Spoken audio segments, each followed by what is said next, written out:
Hello students, welcome to our third video of class 8 history or past 3 chapter 1 how, when and where. In our last discussion we have discussed about periodization of history and what is colonial. Today we are going to discuss about sources of history of the modern period.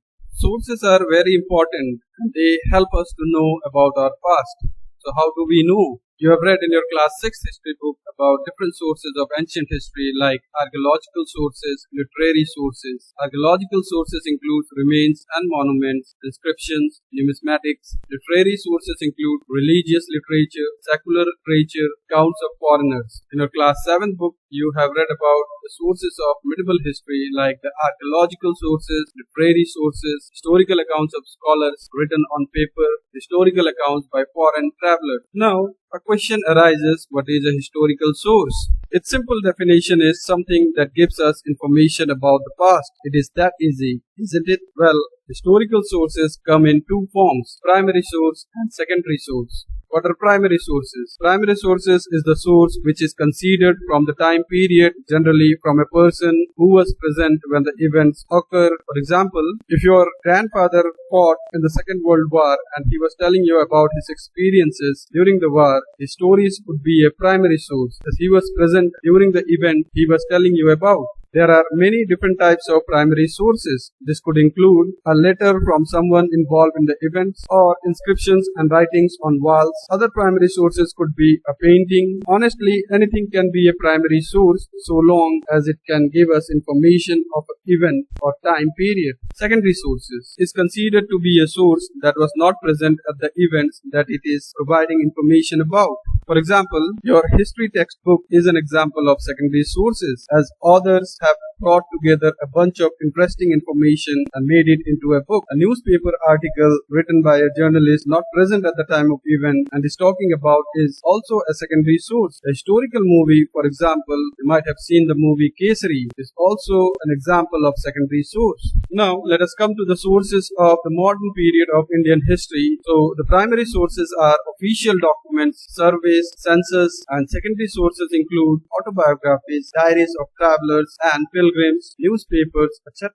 So let us move to the primary sources of the modern period of Indian history. One important source is the official records of the British administration. The British believed that the act of writing was important. Every instruction, plan, policy decision, agreement, investigation had to be clearly written up. Once this was done, things could be properly studied and debated. This conviction produced an administrative culture of memos, notings, and reports. The British also felt that all important documents and letters needed to be carefully preserved. So, specialized institutions like archives and museums were also established to preserve important records. In the early years of 19th century, these documents were carefully copied out and beautifully written by calligraphists, that is, by those who specialized in the art of beautiful writing. Surveys. The practice of surveying also became common under the colonial administration. The British believed that a country had to be properly known before it could be effectively administered. By the early 19th century, detailed surveys were being carried out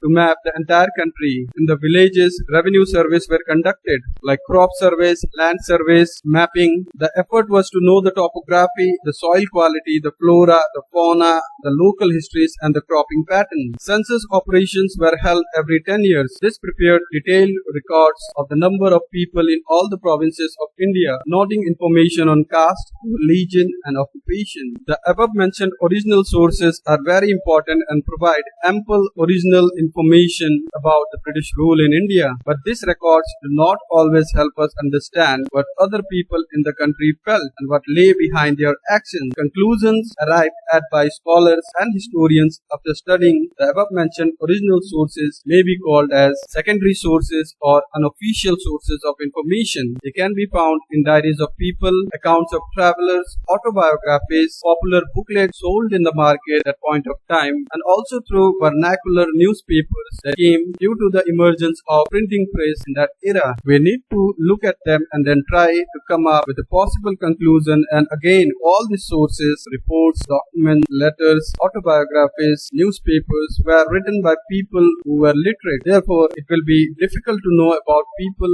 who were not literate. For example, the peasant, the tribals, the mine workers, the poor on the roadside. To know about them is a more difficult task, yet this can be done. As we proceed forward, and if we make a little bit of effort when we read this book, you will see how this can be done. Let us summarize what we have learned. Sources for modern period of Indian history are primary sources and secondary sources. Primary sources include original documents like memos, notings and reports, surveys, census operation, etc.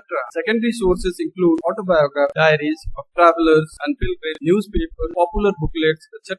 Archive, a place where historical documents or records of a government and organization, etc. are stored. Calligraphy, those who specialize in the art of beautiful handwriting. So let us see what you have grasped from today's discussion. The first question is, calligraphists are the people who, your options are A, write official documents, B, are specialized in art and paintings, C, are specialized in the art of beautiful handwriting, or D, illustrate manuscripts. And the correct option is C, are specialized in the art of beautiful handwriting. The next question is, which of the following were not the sources of information of the British administration? And the options are A, memos, B, reports, C, notes, or D, diaries of Indians. And the correct answer is D, diaries of Indians. Your third question is, census operations are usually held after every test. And the options are A, 10 years, B, 15 years, C, 20 years, or D, 30 years. And the correct option is A, 10 years. So it is practice time now. Here are some questions for you. Your first question is, a place where historical documents or records of a government, an organization, etc. are stored is called dash. The options are A, museum, B, archives, C, auditorium, or D, library. The next question is, a building in which objects of historical or scientific interest are kept to show them to the public is known as dash. The second question is, what were the primary and secondary sources of information? Now next video we'll go to social and political life 3, and our first chapter will be the Indian Constitution. Till then, take care of yourself, stay home, stay safe. Thank you.